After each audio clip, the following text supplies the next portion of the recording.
Hi dear voters, welcome to Ratnarashi YouTube channel.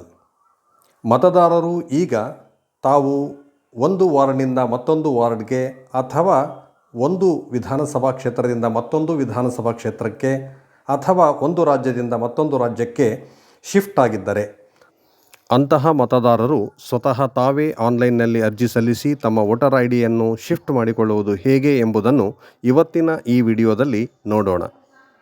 ಮೊದಲಿಗೆ ನಿಮ್ಮ ಮೊಬೈಲ್ನಲ್ಲಿ ಪ್ಲೇಸ್ಟೋರ್ಗೆ ಹೋಗಿಬಿಟ್ಟು ವೋಟರ್ ಹೆಲ್ಪ್ಲೈನ್ ಆ್ಯಪನ್ನು ಡೌನ್ಲೋಡ್ ಮಾಡಿಕೊಳ್ಳಬೇಕು. ವೋಟರ್ ಹೆಲ್ಪ್ಲೈನ್ ಆ್ಯಪನ್ನು ಡೌನ್ಲೋಡ್ ಮಾಡಿಕೊಂಡಾದ ಮೇಲೆ ಅದನ್ನು ಓಪನ್ ಮಾಡಬೇಕು. ಅನಂತರ ಇಲ್ಲಿ ಕಾಣುವಂತಹ ಐಕಾನ್ಗಳಲ್ಲಿ ಕೆಳಗೆ 6 ಐಕಾನ್ಗಳಿವೆ. ಅದರಲ್ಲಿ ಮೊದಲ ಸಾಲಿನ ಮಧ್ಯದಲ್ಲಿರುವ ವೋಟರ್ ಸರ್ವೀಸಸ್ ಎನ್ನುವ ಐಕಾನ್ ಮೇಲೆ ಕ್ಲಿಕ್ ಮಾಡಬೇಕು.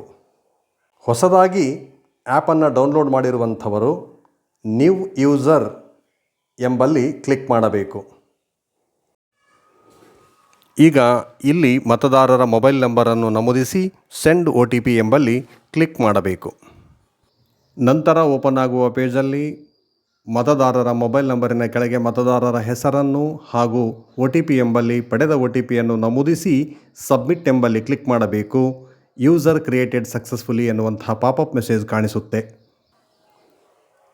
ಈಗ ಮತ್ತೊಮ್ಮೆ ಮೊಬೈಲ್ ನಂಬರನ್ನು ನಮೂದಿಸಿ ಸೆಂಡ್ OTP ಎಂಬಲ್ಲಿ ಕ್ಲಿಕ್ ಮಾಡಬೇಕು. ಈಗ ಪಡೆದ OTPಯನ್ನು OTP ಎಂಬಲ್ಲಿ ನಮೂದಿಸಿ ಕೆಳಗೆ ಲಾಗಿನ್ ನೌ ಎಂಬಲ್ಲಿ ಕ್ಲಿಕ್ ಮಾಡಬೇಕು. ಪುನಃ OTPಯನ್ನು ಪಡೆದು ಲಾಗಿನ್ ಆದ ಮೇಲೆ ಮತ್ತೆ ಹೋಮ್ ಪೇಜ್ ಓಪನ್ ಆಗುತ್ತೆ. ಈ ಹೋಮ್ ಪೇಜಲ್ಲಿ ವೋಟರ್ ಸರ್ವೀಸಸ್ ಎನ್ನುವಂತಹ ಎರಡನೇ ಐಕಾನ್ ಮೇಲೆ ಕ್ಲಿಕ್ ಮಾಡಬೇಕು. ಇದಾದ ಮೇಲೆ ಈಗ ಸರ್ಚ್ ಬಾರಲ್ಲಿ ಕ್ಲಿಕ್ ಮಾಡಿದ ನಂತರ ಸ್ಟೇಟ್ ಸೆಲೆಕ್ಷನ್ ಕೇಳುತ್ತೆ. ಸೆಲೆಕ್ಟ್ ಸ್ಟೇಟ್ ಎಂಬಲ್ಲಿ ಕ್ಲಿಕ್ ಮಾಡಿ ಸ್ಟೇಟನ್ನು ಸೆಲೆಕ್ಟ್ ಮಾಡಬೇಕು. ಅನಂತರ ಕೆಳಗೆ ಎಂಟರ್ ಯುವರ್ ಮೊಬೈಲ್ ನಂಬರ್ ಎಂಬಲ್ಲಿ ಮತದಾರರ ಮೊಬೈಲ್ ನಂಬರನ್ನು ಎಂಟರ್ ಮಾಡಬೇಕು. ಪುನಃ ಮೊಬೈಲ್ ನಂಬರನ್ನು ನಮೂದಿಸಿ ಸೆಂಡ್ OTP ಎಂಬಲ್ಲಿ ಕ್ಲಿಕ್ ಮಾಡಬೇಕು. ಈಗ ಪಡೆದಿರುವಂಥ OTPಯನ್ನು OTP ಎಂಬಲ್ಲಿ ನಮೂದಿಸಿ ಕೆಳಗೆ ಸರ್ಚ್ ಮೇಲೆ ಕ್ಲಿಕ್ ಮಾಡಿ. ನಂತರ ಮತದಾರರ ವಿವರಗಳು ಓಪನ್ ಆಗುತ್ತವೆ. ಈ ಪುಟದಲ್ಲಿ ಬಲಕ್ಕೆ ಮೇಲ್ಭಾಗದಲ್ಲಿ ಕಾಣುವಂತಹ 3 ಡಾಟ್ಸ್ಗಳ ಮೇಲೆ ಕ್ಲಿಕ್ ಮಾಡಬೇಕು. ಈಗ 4 ಪಾಪಪ್ ಆಯ್ಕೆಗಳು ಕಾಣಿಸುತ್ತವೆ. ಇದರಲ್ಲಿ ಎರಡನೇ ಆಯ್ಕೆಯನ್ನು ಕ್ಲಿಕ್ ಮಾಡಿ. ಅನಂತರ ಓಪನ್ ಆಗುವ ಪೇಜಲ್ಲಿ ಮೇಲಕ್ಕೆ ಸ್ಕ್ರೋಲ್ ಮಾಡಿ ಕೆಳಗಡೆ ಲೆಟ್ ಸ್ಟಾರ್ಟ್ ಎಂಬಲ್ಲಿ ಕ್ಲಿಕ್ ಮಾಡಬೇಕು. ಅನಂತರ yes I have voter ID ಎಂಬಲ್ಲಿ ಕ್ಲಿಕ್ ಮಾಡಿ ಕೆಳಗೆ ನೆಕ್ಸ್ಟ್ ಎಂಬಲ್ಲಿ ಕ್ಲಿಕ್ ಮಾಡಬೇಕು. ಈಗ ಓಪನ್ ಆಗಿರುವ ಈ ಪೇಜಲ್ಲಿ ವೋಟರ್ ID ನಂಬರ್ ಎಂದಿರುವಲ್ಲಿ ಮತದಾರರ ವೋಟರ್ ID ಸಂಖ್ಯೆಯನ್ನು ಸರಿಯಾಗಿ ನಮೂದಿಸಬೇಕು. ನಂತರ ಸೆಲೆಕ್ಟ್ ಸ್ಟೇಟ್ ಎಂಬಲ್ಲಿ ಪುನಃ ಸ್ಟೇಟನ್ನು ಸೆಲೆಕ್ಟ್ ಮಾಡಬೇಕು. ಅದಾದ ಮೇಲೆ ಫೆಚ್ ಡೀಟೇಲ್ಸ್ ಎಂಬಲ್ಲಿ ಕ್ಲಿಕ್ ಮಾಡಿ ಅನಂತರ ಪ್ರೊಸೀಡ್ ಎಂಬಲ್ಲಿ ಕ್ಲಿಕ್ ಮಾಡಬೇಕು. ಈಗ ಕೆಳಗೆ ನೆಕ್ಸ್ಟ್ ಎಂಬಲ್ಲಿ ಕ್ಲಿಕ್ ಮಾಡಿ. ಈಗ ಓಪನ್ ಆಗುವ ಈ ಪೇಜಲ್ಲಿ ಮತದಾರರ ವಿವರಗಳ ಕೆಳಗಡೆ ಆಧಾರ್ ನಂಬರ್ ಎಂದಿರುವಲ್ಲಿ ಅವರ ಆಧಾರ್ ನಂಬರನ್ನು ಹಾಗೂ ಮೊಬೈಲ್ ನಂಬರ್ ಎಂದಿರುವಲ್ಲಿ ಮತದಾರರ ಮೊಬೈಲ್ ಸಂಖ್ಯೆಯನ್ನು ನಮೂದಿಸಿ ನಂತರ ನೆಕ್ಸ್ಟ್ ಎಂಬುದನ್ನು ಕ್ಲಿಕ್ ಮಾಡಿ. ಈಗ ಓಪನ್ ಆಗಿರುವಂತಹ ಪೇಜಲ್ಲಿ ಶಿಫ್ಟಿಂಗ್ ಆಫ್ ರೆಸಿಡೆನ್ಸ್ ಎಂಬುದು ಕ್ಲಿಕ್ ಆಗಿದೆ. ಅದು ಹಾಗೆ ಇರಲಿ. ಈಗ ಕೆಳಗೆ ನೆಕ್ಸ್ಟ್ ಎಂಬಲ್ಲಿ ಕ್ಲಿಕ್ ಮಾಡಿ. ಈಗ ಈ ಪೇಜಲ್ಲಿ ಮತದಾರರು ತಮ್ಮ ವಿಳಾಸವನ್ನು ಇಂಗ್ಲೀಷ್ನಲ್ಲೂ ಮತ್ತು ಸ್ಥಳೀಯ ಭಾಷೆ ಎರಡರಲ್ಲೂ ಸರಿಯಾಗಿ ನಮೂದಿಸಬೇಕು. ನಂತರ ಜಿಲ್ಲೆ ತಾಲೂಕುಗಳ ಆಯ್ಕೆಯನ್ನು ಕೂಡ ಸರಿಯಾಗಿ ಮಾಡಬೇಕು. ಸ್ಥಳೀಯ ಭಾಷೆಯಲ್ಲೂ ಅದು ಸರಿಯಾಗಿದೆ ಎಂದು ನೋಡಿಕೊಳ್ಳಬೇಕು. ಅನಂತರ ಪ್ರೂಫನ್ನು ಅಪ್ಲೋಡ್ ಮಾಡಲಿಕ್ಕೆ ಸೆಲೆಕ್ಟ್ ಅಡ್ರೆಸ್ ಪ್ರೂಫ್ ಎಂಬಲ್ಲಿ ಕ್ಲಿಕ್ ಮಾಡಬೇಕು. ಹೀಗೆ ಕ್ಲಿಕ್ ಮಾಡಿದಾಗ ಇಲ್ಲಿ ಯಾವೆಲ್ಲ ಪ್ರೂಫ್ಗಳನ್ನು ಅಪ್ಲೋಡ್ ಮಾಡಬಹುದು ಎಂಬ ಆಯ್ಕೆಗಳಿವೆ.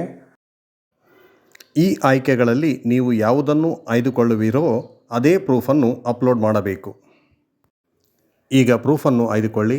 ಅನಂತರ ಯಾವ ಪ್ರೂಫನ್ನು ನೀವು ಅಪ್ಲೋಡ್ ಮಾಡುತ್ತಿರುವಿರೋ ಆ ಪ್ರೂಫ್ಗೆ ಮತದಾರರು ಸಹಿ ಮಾಡಿರಬೇಕು. ಸಹಿ ಮಾಡಿರುವಂತಹ ಪ್ರೂಫನ್ನು ಅಪ್ಲೋಡ್ ಮಾಡಲಿಕ್ಕಾಗಿ ಕೆಳಗೆ ಅಪ್ಲೋಡ್ ಎಂಬಲ್ಲಿ ಕ್ಲಿಕ್ ಮಾಡಿ.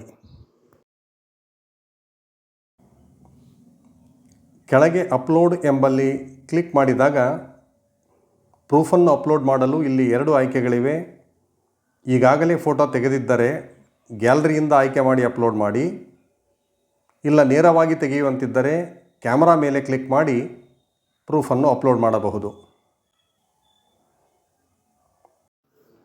ಇಲ್ಲಿ ಅಪ್ಲೋಡ್ ಮಾಡುವ ಪ್ರೂಫನ್ನು ಕೆಳಗೆ ಕೊಟ್ಟಿರುವಂತಹ ರೀಸೈಜ್ ಆಪ್ಷನ್ಗಳನ್ನು ಬಳಸಿಕೊಂಡು ಸರಿಯಾಗಿ ಕಾಣುವಂತೆ ಹೊಂದಿಸಿಕೊಳ್ಳಬೇಕು. ನಂತರ ಬಲಕ್ಕೆ ಮೇಲ್ಭಾಗದಲ್ಲಿ ಕಾಣುವಂತಹ ರೈಟ್ ಮಾರ್ಕ್ ಮೇಲೆ ಕ್ಲಿಕ್ ಮಾಡಬೇಕು. ಕ್ಲಿಕ್ ಮಾಡಿ ಆದ ಮೇಲೆ ಇಲ್ಲಿ ಪ್ರೂಫ್ ಅಪ್ಲೋಡ್ ಆಗಿರುವುದು ಕಾಣಿಸುತ್ತೆ. ಅನಂತರ ಕೆಳಗೆ ನೆಕ್ಸ್ಟ್ ಎಂಬಲ್ಲಿ ಕ್ಲಿಕ್ ಮಾಡಬೇಕು. ಈಗ ಈ ಪುಟದಲ್ಲಿ ನಾವು ಅರ್ಜಿ ಸಲ್ಲಿಸುತ್ತಿರುವ ದಿನಾಂಕ, ಅರ್ಜಿದಾರರ ಹೆಸರು ಹಾಗೂ ಅರ್ಜಿ ಸಲ್ಲಿಸುತ್ತಿರುವಂಥ ಸ್ಥಳ ಇಲ್ಲಿ ಕಾಣಿಸುತ್ತವೆ. ಪ್ಲೇಸ್ ಎಂಬಲ್ಲಿ ಈಗ ಮತದಾರರು ವಾಸವಾಗಿರುವ ವಿಧಾನಸಭಾ ಕ್ಷೇತ್ರದ ಹೆಸರನ್ನು ಇಲ್ಲಿ ನಮೂದಿಸಬೇಕು. ನಂತರ ಕೆಳಗೆ ಡನ್ ಎಂಬಲ್ಲಿ ಕ್ಲಿಕ್ ಮಾಡಬೇಕು. ಈಗ ನಾವು ನಮೂದಿಸಿರುವಂಥ ಎಲ್ಲ ವಿವರಗಳು ಇಲ್ಲಿ ಕಾಣಸಿಗುತ್ತವೆ.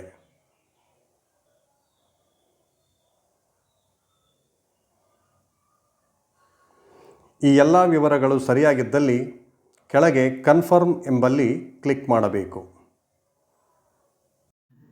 ಈಗ ನಮ್ಮ ಅರ್ಜಿಯು ಯಶಸ್ವಿಯಾಗಿ ಸಲ್ಲಿಕೆಯಾಗಿದೆ. ಇದಕ್ಕೆ ಸಂಬಂಧಪಟ್ಟಂಥ ರೆಫರೆನ್ಸ್ ನಂಬರ್ ಕೆಳಗಡೆ ಬಂದಿದೆ. ಈ ರೆಫರೆನ್ಸ್ ನಂಬರನ್ನು ನಾವು ನೋಟ್ ಮಾಡಿಟ್ಟುಕೊಂಡರೆ ಅರ್ಜಿಯನ್ನು ಟ್ರ್ಯಾಕ್ ಮಾಡಲಿಕ್ಕೆ ತುಂಬ ಅನುಕೂಲವಾಗುತ್ತೆ. ಇದೇ ನಂಬರನ್ನು ಒಳಗೊಂಡಂಥ ಮೆಸೇಜ್ ಸಂಬಂಧಪಟ್ಟ ಮೊಬೈಲ್ ನಂಬರ್ಗೆ ಬಂದಿರುತ್ತೆ. Dear friends and voters, thank you so much for watching this video so far. ಇಂತಹ ಮತ್ತಷ್ಟು ವಿಡಿಯೋಗಳೊಂದಿಗೆ ಮತ್ತೆ ಸಿಗೋಣ ರತ್ನರಾಶಿ ಯೂಟ್ಯೂಬ್ ಚಾನಲಲ್ಲಿ. Have a nice day. Thank you so much.